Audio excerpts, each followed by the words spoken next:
The upcoming 25th James Bond movie absolutely dominated movie news headlines this past week when it was announced that it might be called Shatterhand. Now, of course, working title doesn't mean actual title, but while we're on the topic of James Bond titles, I thought it could be fun to look at all the remaining OG book titles Bond author Ian Fleming created that were never adapted, repurposed, or bastardized into a 007 film. If you've scoured the IMDb trivia sections of any James Bond film as much as I do on a regular basis, you'll likely know that there are only 4 remaining unused Fleming titles. All of these titles were taken from James Bond short stories, and look, it's not hard to see why these titles in particular have been left on the bench. Although people would probably say the same thing about Quantum of Solace or Octopussy. Number 1, Risako.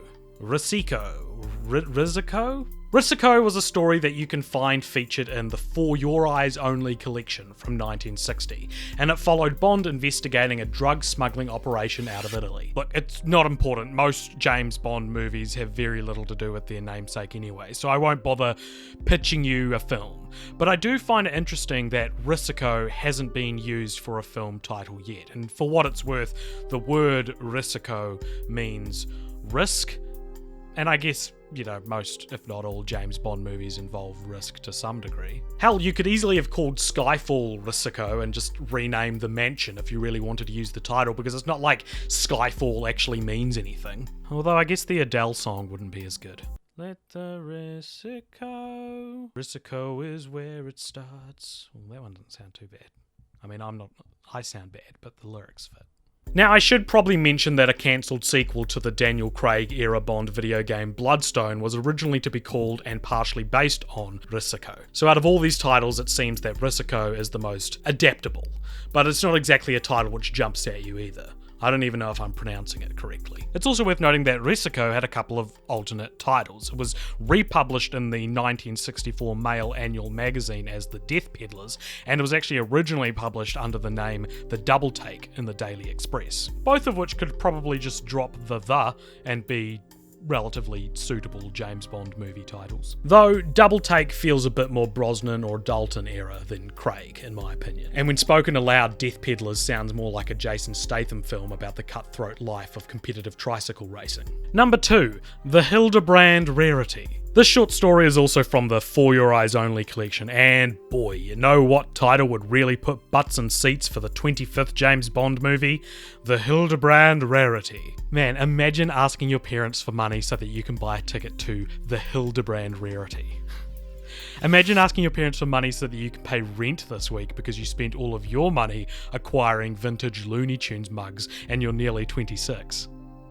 And while it sounds more like the title for a Downton Abbey Christmas special as opposed to a James Bond movie, it doesn't get any better when you find out that the titular Hildebrand Rarity is not referring to some missing crown jewels or a USB device with nuclear missile launch codes on it, but it's actually just a real pretty fish. The whole story's just about a fish. Out of all the unused Fleming titles, I think this is the one I have the hardest time trying to bend into something vaguely suitable for a Bond movie. The two words on their own, Hildebrand and Rarity, don't really lend themselves to the series either. The only way I could see the Hildebrand Rarity working as a title would be if this next generation of James Bond films switched back to the more gimmicky, playful tone of like the Roger Moore era of films, which, you know, they shifted to a dark, dramatic tone for the Daniel Craig film, so it's not entirely out of the question, but even then, I don't know if the Hildebrand Rarity would be my first pick. Number 3, The Property of a Lady. I think The Property of a Lady, which featured in the 1966 Octopussy and the Living Daylights collection,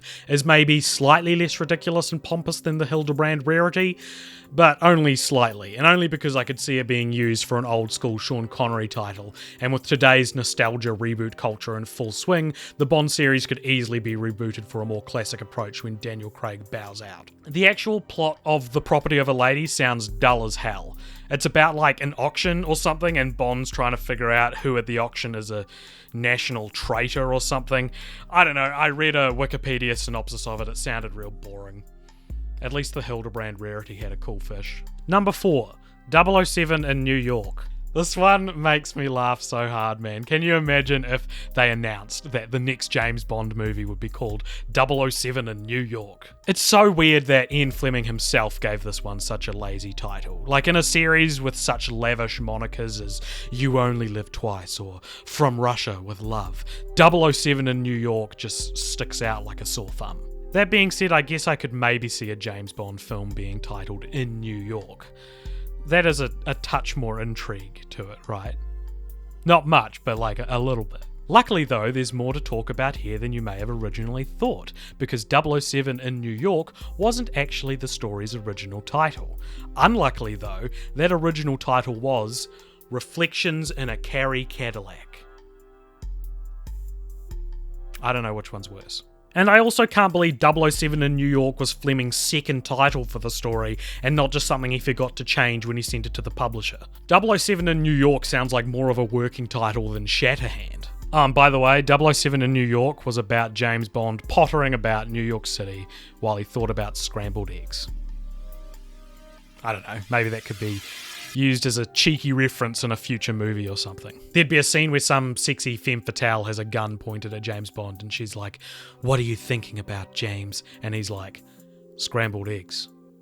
Bonus points if the scene happens in New York.